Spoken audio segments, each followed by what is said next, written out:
Good evening, नमस्कार सभी शिक्षकों को राम राम।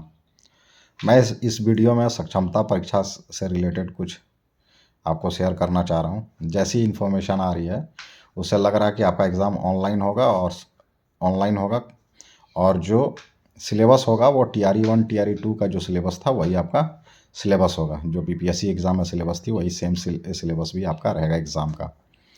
तो ज़्यादा तो आप लोग को एग्ज़ाम में क्या पढ़ना है, कैसे पढ़ना है, ये तो हमें ज़्यादा आपको बताने की ज़रूरत नहीं है। आप लोग खुद विद्वान हैं।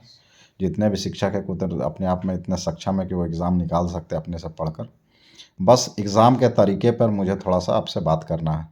इस एग्ज़ाम का तरीका जो है वो ऑनलाइन है, कंप्यूटर के माध्यम से होगा।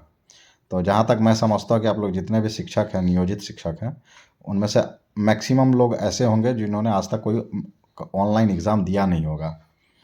तो उसी पे थोड़ा सा मैं प्रकाश डालना चाहूँगा कि ऑनलाइन एग्ज़ाम में बहुत ज़्यादा अंतर नहीं होता नॉर्मल एग्ज़ाम से। बस इतना ही रहता है कि जो आपको सीट मिलता है, सीट के जगह कंप्यूटर का डेस्कटॉप रहता है और माउस रहता है, और पेन के जगह माउस रहता है। उसी से आपको क्वेश्चंस को क्लिक करना और उस पर टिक, जो भी आंसर आपको लगता है उस पर टिक मारना है और सेव करके आगे बढ़ जाना है। यह प्रक्रिया को बार बार दोहराना है, अंत में जाकर सबमिट कर देना पड़ता है आपके पेपर को। और इस दौरान आपको ये ध्यान रखना पड़ता है कि जो भी इंस्ट्रक्शंस एग्ज़ाम लेने से पहले आपको दिया जाता है उसका पालन करें, क्योंकि ये ऑनलाइन मोड है और थोड़ा सा भी रिफ़्रेश बटन, चाहे इधर उधर बटन हो जाए तो वो फिर से रिफ़्रेश हो जाता है, डाटा जा सकता है, कुछ भी हो सकता है।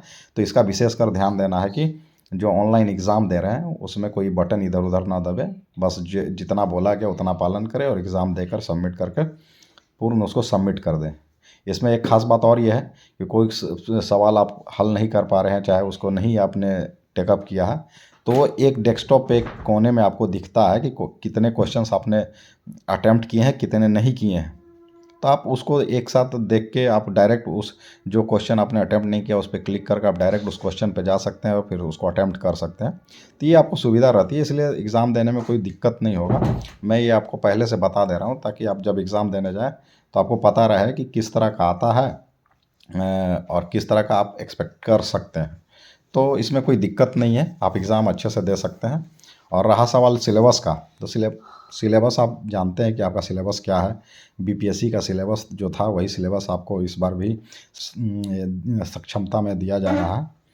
तो आप लोगों को बस बेसिक चीज़ पढ़ना है। NCERT का बुक प्रीफर करें, NCERT में पर्याप्त नॉलेज है, उसको देकर आप एग्ज़ाम निकाल सकते हैं।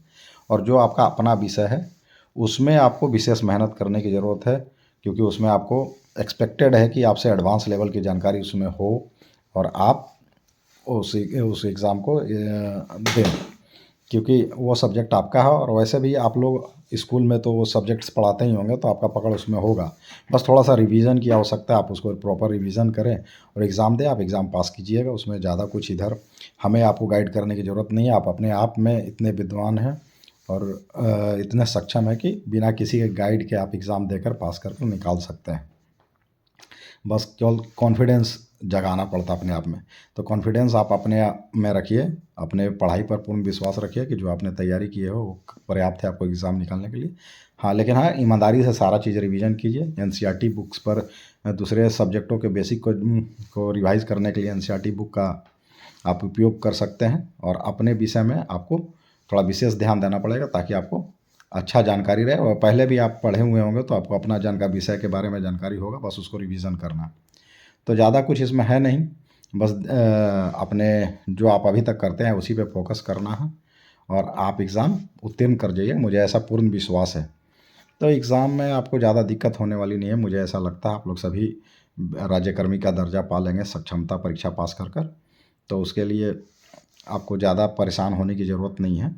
और आपको ऐसा लगता है कि आपको कुछ पूछना है, चाहे कुछ और जानकारी चाहिए, तो आप कमेंट बॉक्स में कमेंट करके डाल सकते हैं। मैं कोशिश करूँगा कि उसका निवारण आपको दूँ, अपने तरफ से भरपूर प्रयास करूँ कि आपके जो भी शंकाएँ हैं उसको दूर करूँ।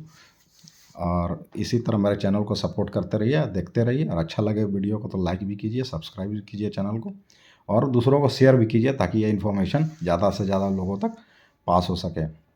थैंक यू, धन्यवाद, जय श्री राम।